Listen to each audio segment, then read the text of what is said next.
This is The Philanthropy Show, connecting and inspiring philanthropy. Welcome to The Philanthropy Show. I'm your host, Luann Saraga Walters. Thanks for joining us today. You know, our mission at The Philanthropy Show is to connect and inspire philanthropy through three intentions: to educate, to uplift, and to empower nonprofit staff, their boards, and their donors. Today, our guest actually fits all three of those. I'm going to introduce you now to the Community Foundation of Tampa Bay and Marlene Spalten, its president and CEO, who is also my former boss. Love to have you on. Thank you so much for being on the show today. And it's so good to see you again. Oh, thanks. We miss you. And I miss you guys. I get to drop by every now and then and run through the office and say hi.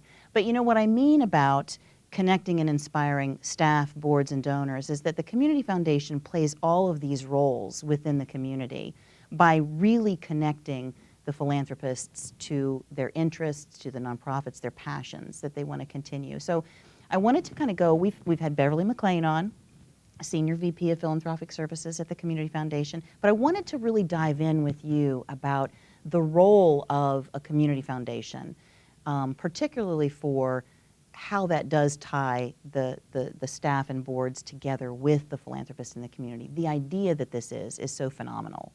So first off, a little bit about Marlene. You came to the Community Foundation 2.5 years ago. Yeah. I know, it's gone 2012? so fast. Yes. Awesome. Yes. I was at Baptist Health Foundation in Jacksonville before coming here, and prior to that I worked in education, alumni relations, fundraising, in those roles, and really. And you also have your CFRE, yes, your certificate for, tell me the acronym. It's Certified Fundraising Executive. Right. And so I've been on the fundraising side of things in nonprofits, and in the roles that I played too as the executive director of Baptist Health Foundation, part of the senior team for managing the health system, which was really fascinating for me to learn. And that's a big system. It's $1 billion a year company, so and healthcare is so complex to begin with. To be a part of a health system like that was a wonderful learning opportunity for me. Working from physicians to dietary staff, you know, in hospital, out of hospital services. It's a microcosm of society. In a different manner of fundraising. You've got quite a swath, but you're also in that element working with a lot of the philanthropists in the community who are passionate about medical advances and supporting the hospital. And right. Healthcare. So you had that kind of, healthcare. Healthcare, especially now wellness initiatives, and especially things that relate to children. Even when you talk about education, even if that's your passion, healthcare still, if children aren't well when they come to school, if they're not inoculated so they can stay in school, they can't learn to their highest level of potential. So healthcare intersects everything. Well, what has been your, I guess now you've been there for 2.5 years, kind of a takeaway from going from the healthcare industry into the Community Foundation model of philanthropy? Well, you know, that's a great question, Luann, because no one's asked me that. And there is one, and I gave it a great deal of thought before coming to the Community Foundation. When you're in fundraising, you need to have something to trade in order to really get in front of the people that can make a big difference in your organization. Sometimes that's access, sometimes that's information, sometimes it's providing the reward that people can feel in doing good and that recognition that they yearn. And Community Foundation is an opportunity to be on both sides of the fence at once. I often thought, and I think it's true of anyone who raises money, that, boy, it'd be sure fun to be on the other side and giving it away. Well, the Community Foundation does both, and that's really the ideal model, because it is trading back and forth and matching. The one word, and you used it, that best described us is we are a connector. We're connecting philanthropists wanting to help their community, wanting to do good with the assets that they've worked hard to build, with missions that excite them and that speak to their passion. So we do that. We also connect nonprofits to government, to civic leaders. We connect philanthropists in that direction as well. And then you have the corporate sector. So it's really private sector, nonprofit or social sector, and business, the private sector. Mm-hmm. Those three are necessary for a healthy community. And interaction, information sharing, communication among the three is absolutely vital for a growing and prospering you're community. like at the hub Yes. of this wheel with the spokes and the different channels for the community. Yes, we certainly strive to be that. I'm going to, because we are an internet show and we go across the country, I know that Beverly, for example, has a saying, if you've seen one community foundation, you've seen one community foundation. 'Cause Exactly. every foundation has a different focus or goal, vision, whatnot. But from the basic standpoint of a community foundation, explain what that is, because I know even in the Tampa Bay area, there are some folks who, you know, I teach at the Nonprofit Leadership Center, which is here, our virtual set, our studio, and sometimes I say, have you heard of community foundations? And they, no. So, and from that, especially for a donor standpoint, what is, I guess, the framework structure of a community foundation? I think the answer to one question you haven't asked is why don't more people know? Well. And I think that's probably because up to this point, and we're celebrating the 100th year of community foundations nationally. Up to this point, the people, large philanthropists, people that are giving, you know, substantial gifts in the community, know about community foundations because we can provide the backroom administrative support that they need. We can provide the linkage to nonprofits that they need, and so they include us among their advisors. So they have their accountant and their lawyer, but they also have their philanthropy advisor, and oftentimes that is a community foundation. But we haven't made ourselves widely known to all people in the community, thinking that's quote unquote not our audience. The truth is it is our audience, and we believe that, and other community foundations across the nation are making that shift as well. The latest thought that's coming out of community foundation consortium, think tanks kind of gatherings is that our role as community collaborator, convener, neutral territory for people to come together, that role is actually certainly as important and maybe even more important than our financial role. And more community foundations are stepping up into that. That's interesting that, yeah, because, you know, having worked with the community foundation, I know the emphasis on the endowments, because having a fund at the foundation is meant for perpetuity, right? It's meant to continue to give and give. And so there is that, has been that emphasis, but like you're saying now, being that seat at the table, which with government, with businesses, with nonprofits. So, and I love what we're seeing in the Tampa Bay area with more and more of that type of thing happening, like social venture partners, for example. Yes. Which is, I know they operate through the community foundation with a fund at the foundation. But a group of community philanthropists coming together to say, this is what we want to do and how can we help, and finding that. Now, you'd also mentioned resource for the nonprofits. So working hand in hand with those nonprofits in finding funding, stability, what types of... Again, doing that matchmaking. And we are about servicing the philanthropists who work with us. And one of the very valuable services we provide is helping them discover what opportunities are out there, what are the best ways, the most impactful ways for them to use their philanthropic dollars. So that means that we have to know what those are. We have to know what nonprofits are doing, who's leading them, what particular projects or programs they're innovating. That's a big area. And it is a big area, and we have a team that does that, our community impact team, and that's their responsibility to stay in touch with that. In the process of doing that, they're also coaching those nonprofits to say, you know, I could make your case stronger for you if you had a business plan for it, or if, you know, you were clear about what you expect as outcomes for it. That kind of coaching goes on because, of course, we want them to look good to our donors. Do you know, you just made me think of something. And with your background in healthcare, is it the first time no, it's not the first. It's definitely not the first. But the way you say from your experience with healthcare and knowing how well I see the healthcare industry as so very well run. If somebody needs training, they have access to training. If managers need greater skill sets, they can go get that. In the nonprofit sector, we don't really have that.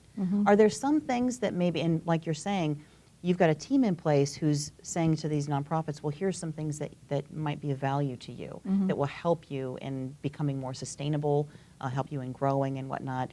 And I'd love to see the nonprofit sector, throughout the nonprofit sector, be able to replicate more of what the healthcare industry does, or the education industry within the health. And part of that is not to reinvent the wheel. So we don't do training. The Nonprofit Leadership Center Absolutely. does an exceptional job of training. So we send nonprofits, you need to go to the Nonprofit Leadership Center. They've got incredible programs there that can really help you. And we fund the Nonprofit Leadership Center to help support the You're work a partner, they do. aren't you, with the Nonprofit Yes. Leadership Center? Yes. And with USF. With University of South USF, Florida. they're our research partner. So sometimes before a nonprofit embarks on a project, we'll ask, you know, how do you know this is really a problem, and how do you know that your solution is going to work? Through USF and its graduate programs, we can have studies done and models created that will help us ferret all that out before money's actually invested in the project. I see us playing a growing role in that area of helping nonprofits base whatever they're doing on clear data that shows that, yes, this is the most innovative and most likely to succeed strategy for addressing a certain issue. It's helping with capacity building. Yes, because then they Absolutely. have a better case for potential investors in that program. And that's really what donors have become. We've started using, and not just me, but the whole industry, I believe, started using the word investors as often as we use the word donors. Because unlike in earlier generations, where people just gave their money to a nonprofit and said, I trust you to do whatever's best with it, philanthropists nowadays are much more exacting about the kind of outcome they expect from those dollars that They wanna know they the put in. impact. And while certainly legally and technically they've turned over their money, they really stay pretty much in touch with it and want to make sure that the right things happened. Because they're invested. Because in they're it. investors. That's So right. the word investors applies almost better in many cases than the word donor. Well, we have. And in the hospital setting, what I found out was anytime I said donor to medical staff, they thought I meant organ Oh, donor. God. So that was I one could see reason that. I started Well. using it a little more around hospital staff. That makes a lot of sense. I didn't want them to get confused. No. Well, I was going to say we're going to take a short break. Okay. But we've begun to see the changing face, you know, from we talked with a couple of shows about the generational shift that we're seeing with baby boomers to millennials. And you've done a big part in leading that with Give Day Tampa Bay, Yes. which is a different means of what we've thought of before of investing in the community. So Right. I want to talk about that a little bit more and about some of the different aspects within the Community Foundation that are available to you nationwide with over 700, I think, community foundations. So look one up in your area, and we will be right back after this break with The Philanthropy Show. This show sponsored in part by My Paper Pusher. Consider it done. I'm Samantha Abraham with My Paper Pusher with 3 tips to help you get through your fiscal year-end close. First, pay attention to your balance sheet accounts. Look at the small balances lingering on the balance sheet that you might have missed when dealing with more significant problems throughout the year. Make sure all your current assets and fixed assets are up to date with additions from throughout the year. Update and reconcile your liabilities, deferred revenue, and deferred expenses. And don't forget to double check and update your temporarily restricted net assets. Second, scour your accounts receivable and accounts payable reports. Collect as much money as you can and pay as many bills as possible. Check for unapplied payments and long outstanding invoices, both that are owed to you and that you may owe to others. It's time to resolve the issues that may have crept into the books throughout the year. And last, it's time to take it to the bank. Go to the bank on the last day of the month and deposit all the checks in cash. Make that last PayPal or merchant processing transfer. The goal is to have undeposited funds at a 0 balance. If possible, Do these 3 things each month to make your year-end accounting close even easier. I'm Samantha Abraham with My Paper Pusher, where you can consider it done. Follow the Philanthropy Show on Facebook for behind-the-scenes action, polls, and commentary. Welcome back to the Philanthropy Show. We are talking today with Marlene Spalten of the Community Foundation of Tampa Bay about all of the different aspects and the role that the Community Foundation plays within the community, not just Tampa Bay, but across the country, for really being that connector, connecting the nonprofits, connecting the philanthropists towards the vision of, a healthier community would be the ultimate, I guess, end goal. But I love, too, what has been happening in the past couple of years, and kudos to you for taking up the banner and marching with it, with online giving, which, the face of philanthropy really is changing. We've got, we had a version of giving before, which was you had to go to work for a long time, raise a lot of money, become, wealthy to a certain extent, and then you could be a philanthropist. And now it's shifted. And online giving and social media is a big part of that. So talk to us a little bit about Give Day Tampa Bay and what you've been able to do in the past couple of years. I will, and I think it's premised on the fact that giving's good for anyone. There's that wonderful story of the little girl who started the lemonade stands for cancer research, who's died unfortunately, but there's been so many millions of dollars raised at the start of that. Giving makes people feel good. It's part of what we need as human beings. So that's good for anyone at any age and at any economic level. And that's kind of the premise for why Give Day is a good idea. Give Day makes it possible for people to give in a very easy way. And primarily younger people who are used to using their phones to do just about everything. Almost exclusively. Just about everything. Using their phones. Exactly. I haven't gotten quite there yet. But so Give Day allows for mobile giving. That we purchased a software program built just for this purpose. And we created 24 hours of giving to get some fun and urgency around it. And a prize pool to help incentivize donors that by giving on that day to their favorite nonprofit. There might be some prize money available too, so the competition makes it fun and rewarding for those nonprofits that are participating.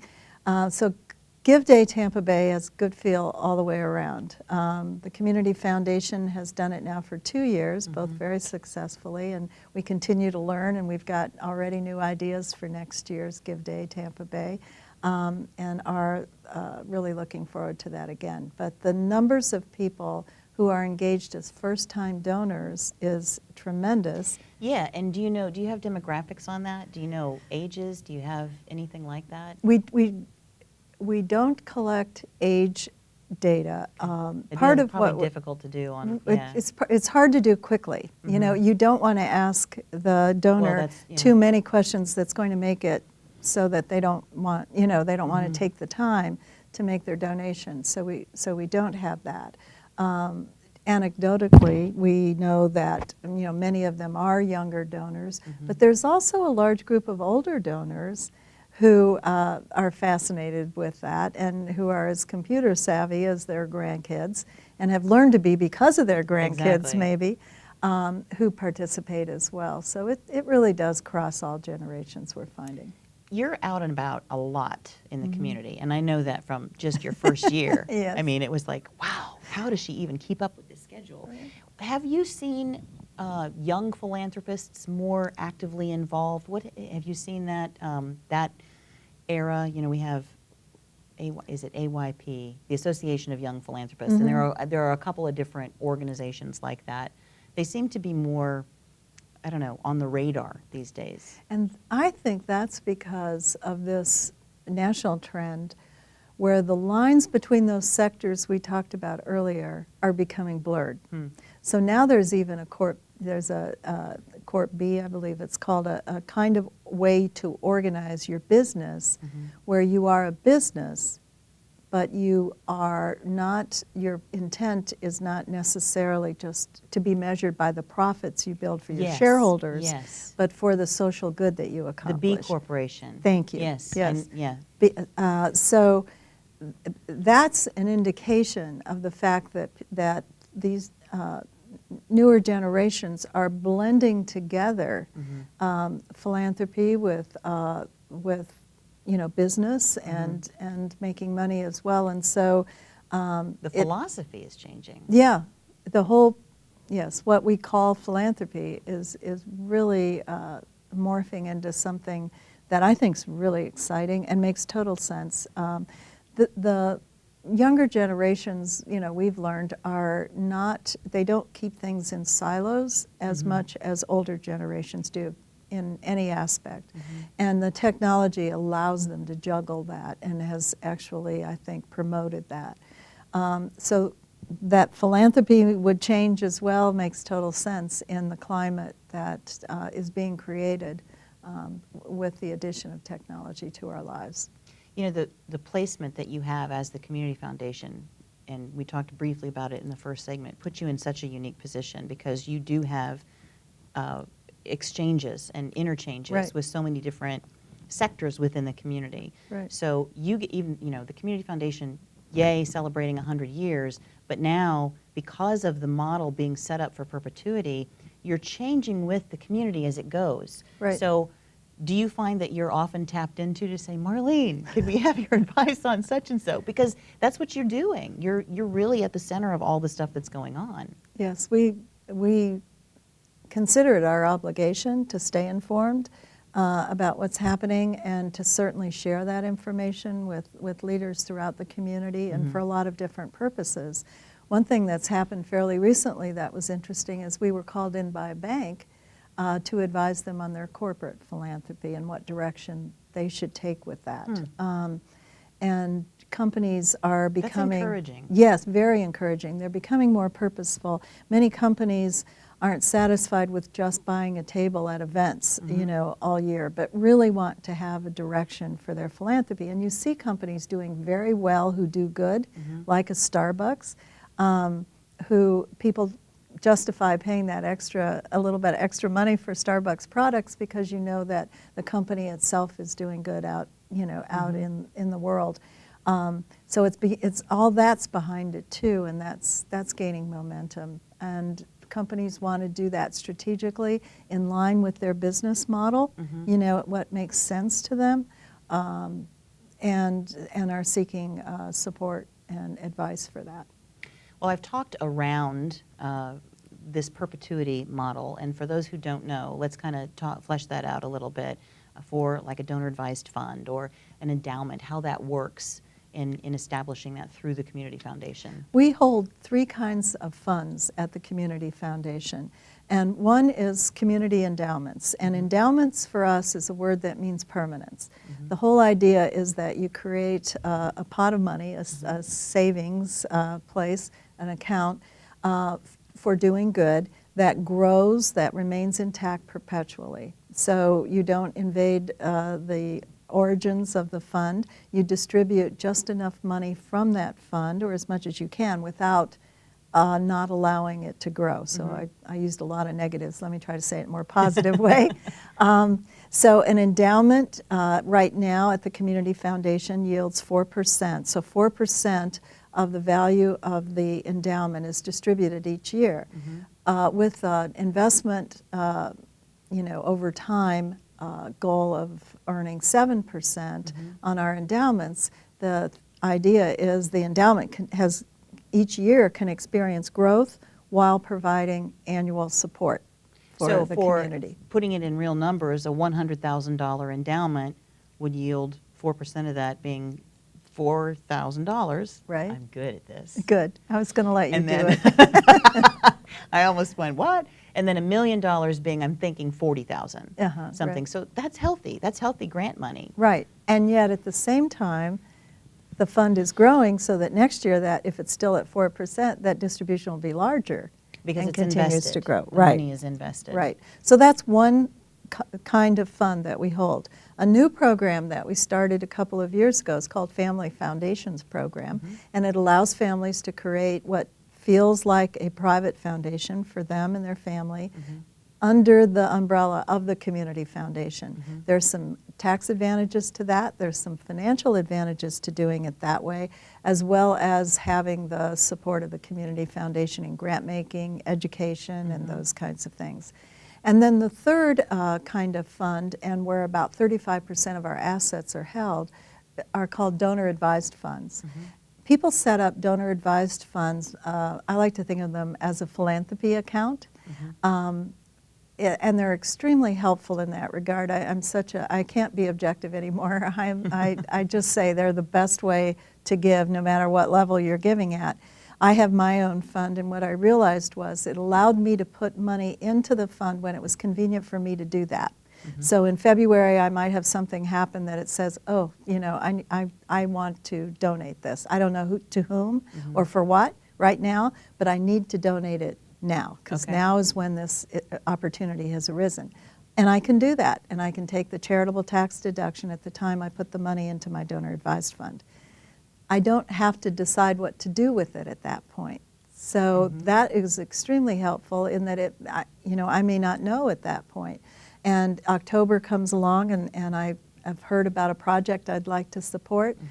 Great, I've got money in my donor advised fund, because it's not a good time for me to write a check, but I can take it out of my donor advised fund and send it over to that And because nonprofit. you're advising where that money should go, Right. even though you've made that donate or that that gift to the community foundation, Right, so it's not technically my money Right. anymore, but I still am advising where I want it to go. So I have the advantage of getting the tax deduction when I need it, right.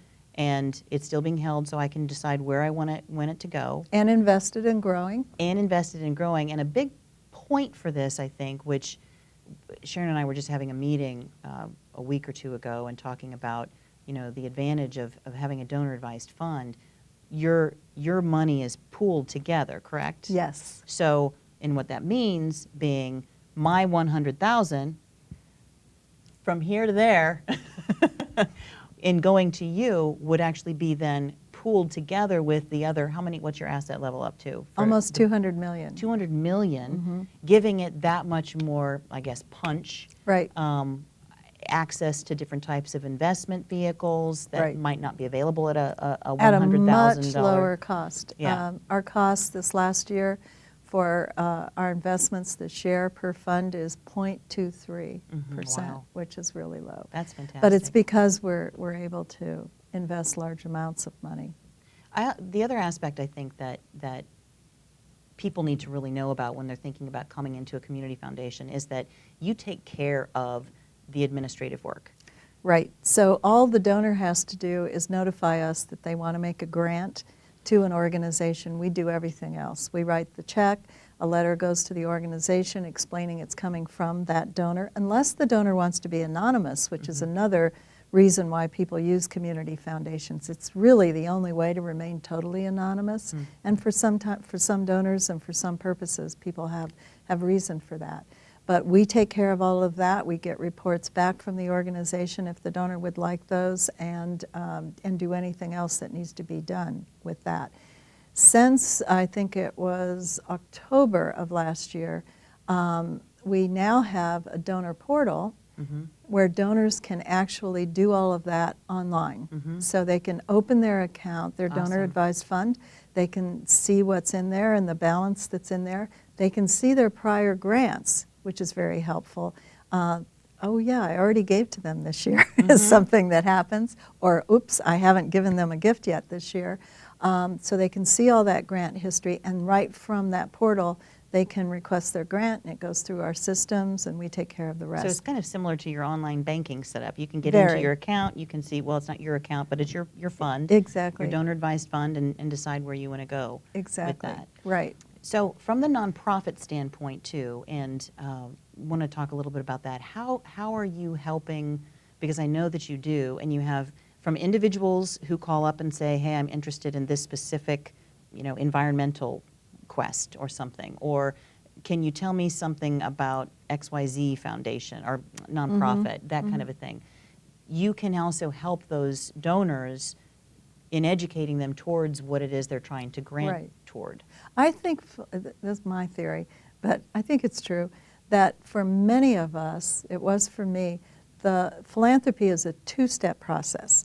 First, you decide, I have assets that I could afford to share with others, and I want to do that. And here's how much. You know, this year, I think I could share $10,000, you know, with others through donations, through philanthropy. The second step is, so how am I going to best use those monies? If we can get people over the first hurdle to say, yeah, I can be a philanthropist. I want to share with our community, and I think I could afford to share $10,000. They put it in a donor advised fund. That's done. Now it's already given away, and the separation that we all experience from our money when we do anything with it, spend it or give it, is over. That hurdle's been. Then there's the fun part. Then there's the fun part of deciding, so now how can I best use that? And that's where we can engage with donors to say, tell us what your interests are. We take them on site visits if that will help. We link them to other donors who have like interests, who have had investments in other nonprofits. All of that requires us to be well informed about what's going on in the nonprofit world and to know what's going on in our city and our communities, so that we know that those nonprofits are addressing valid needs and doing it in a way that's effective. Well, I know I'm biased because I work there, but I think the Community Foundation is a very vital part of a community to help its philanthropic growth. It and is. appreciate that. Especially, you know, whether you're a donor or a nonprofit, staff member, board member, it's Or community leader or community corporate leader ex- or government. anything. It's an incredible link Right. to help with that process. So we're going to take another break, but when we come back, it's time for Truth or Care, which is Truth or Care. Truth or Care, which is what is your heart's definition of philanthropy? Why do you do what you do? Not from your head, but from your heart. So we're going to take a short break, thanking our studio sponsor, the Nonprofit Leadership Center of Tampa Bay, and we'll be right back. And now a word from our studio sponsor.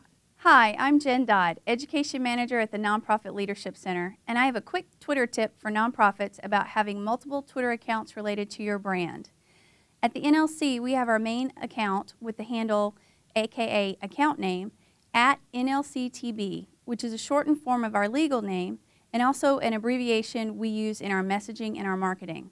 So it's something our students, donors, and friends are familiar with and would be likely to search for when trying to find us on Twitter. Our CEO, Emily, also has a Twitter account. Her handle is at EmilyNLC.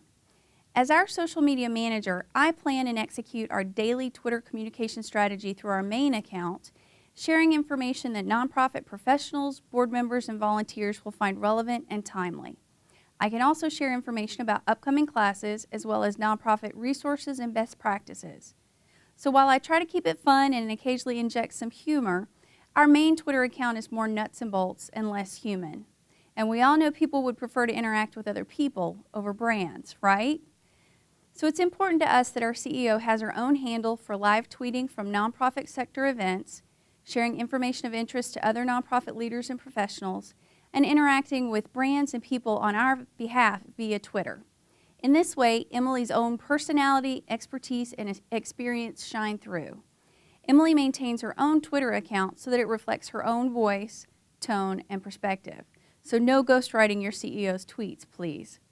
For more social media tips like these, join us at the Nonprofit Leadership Center, where we educate, empower, and connect. Philanthropy Show is on demand every Monday at 4 p.m. Eastern Standard Time at both thephilanthropyshow.com and YouTube/WatchMVVP-TV. Welcome back to the Philanthropy Show. This is our Truth or Care segment, now with our guest Marlene Spalten from the Community Foundation of Tampa Bay, trying to find out what is it, because you've really had a wide range between, we didn't mention this, but you were Bowles School. It was your associate head of school, advancement and playing for the Bowles School in Jacksonville, then healthcare in Jacksonville, now community foundations, and you've been invested in the nonprofit sector for quite some time from your professional life as well as your personal life. So what is it about working in this field? What is philanthropy to you, your heart's definition? You know, it's the only sector I have worked in, but we have 5 children. And raising 5 kids, and also because I'm a lawyer wannabe, I tell my lawyer friends, I've been an advocate. I think if I used one word to describe myself, it would be advocate. I know how to do that. I love doing that. My kids would give me cases, the more complicated the better, where I would make the right thing happen despite great odds, and feel real satisfaction out of that. So that, in a way, I think is what philanthropy is. You know, philanthropy advocates for a good thing to happen. And that's why I'm so passionate about it. It makes the right thing happen. And increasingly with things called venture capital, venture philanthropy now, things that other people can't do, that other sectors are hesitant to take on, philanthropy can actually lead the way and make that experiment. And we know then, I'm sure it fails at times, but also succeeds at times, to develop new things that help our communities and our residents be better. So I think it's the role of advocacy that speaks to me the most. If it should happen, darn it, it should happen. And I don't see money as ever needing to be the obstacle to make that happen. You know, we should first decide, you know, this is something we're going to do something about. Finding the money comes after that, and philanthropy is a way. And people, I've seen we have stories at the foundation of people actually becoming healthier once they became philanthropists. I mean, it's good for people, and you see it happening when you're in this field over and over again. So it's a win-win-win all the way around. Someone who has a need has that need addressed. And it's not just the recipient, it's the person giving the money. They have a need too, and that need's been addressed. And it's been philanthropy that's been the catalyst for that to happen. It's great, and it's a wonderful and really an honor, and it humbles me all the time. Oh, I love that. And I can think of some more descriptions too.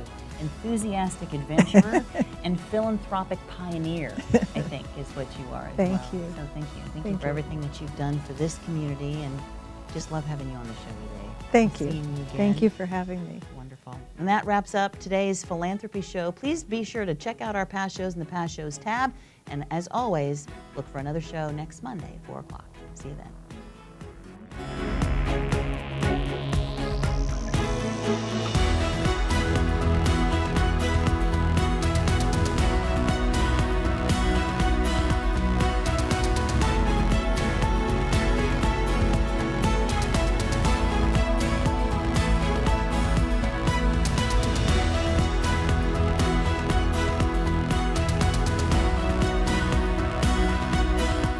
Do you have an idea for the Philanthropy Show?